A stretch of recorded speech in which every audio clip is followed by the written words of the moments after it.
Hey, bonsai lovers! Did you know that one simple technique can make or break your bonsai's health, growth, and beauty?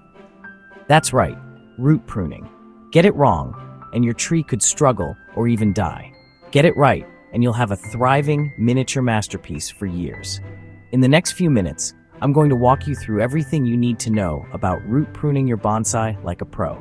Stick around, because by the end, you'll be ready to tackle this essential skill with confidence. Let's dive in. So, why is root pruning such a big deal? Bonsai live in tiny pots, and their roots can quickly get overcrowded, like a party with no space to move. This leads to poor water and nutrient uptake, stunted growth, or even a sick tree. Root pruning does three key things. It controls the tree's size, promotes healthy new roots, and keeps that perfect bonsai balance between roots and foliage. Think of it like giving your tree a haircut below ground. It's all about health and harmony.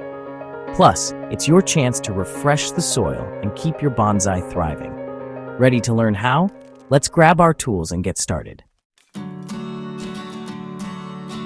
First, timing is everything. The best time to root prune is during your tree's dormant period, usually late winter to early spring, just before new growth kicks in. For deciduous trees like maples, this is when the leaves are off. For evergreens like pines or junipers, it's when growth slows down. If you're working with tropical bonsai, like a ficus, spring or summer works in warmer climates. How often?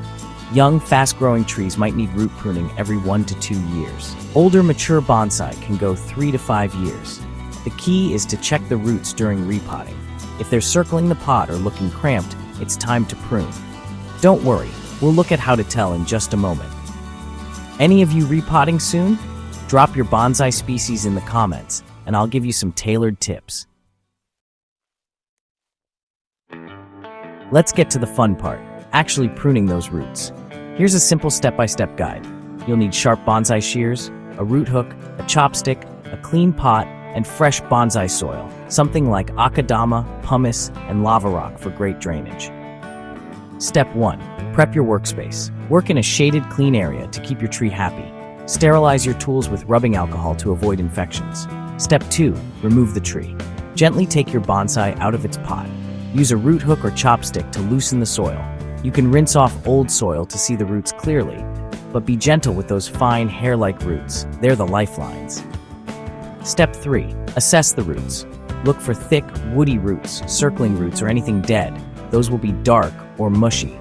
Healthy roots are firm and light-colored. Step 4. Prune smart. Trim about 20 to 30% of the root mass.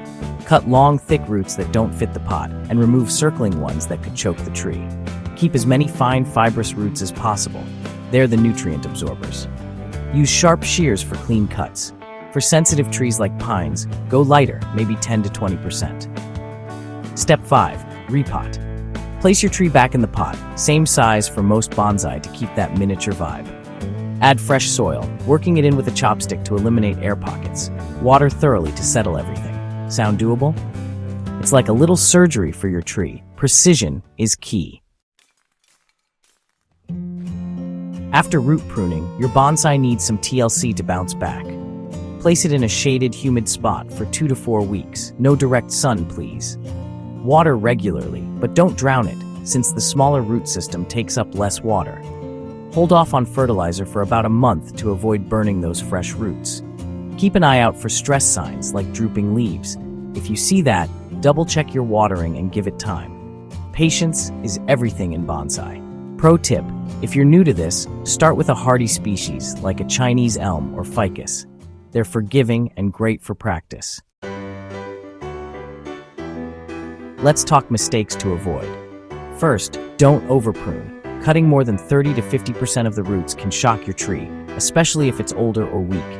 Second, don't prune at the wrong time, like during active growth, or you'll stress the tree. Third, keep those tools clean. Dirty tools can introduce fungi or bacteria. And finally, don't skip aftercare. Your bonsai is like a patient recovering from surgery. It needs rest and care. Avoid these pitfalls, and you're on your way to bonsai mastery. And there you have it. Everything you need to know to root prune your bonsai like a pro. It's a game changer for keeping your tree healthy and beautiful. If you found this helpful, give this video a thumbs up and subscribe for more bonsai tips. Got a bonsai you're planning to root prune? Drop a comment below with your tree's species and I'll share some specific advice. Want more hands-on demos? Check out my playlist on bonsai care. Thanks for watching, and I'll see you in the next one. Keep growing those tiny trees.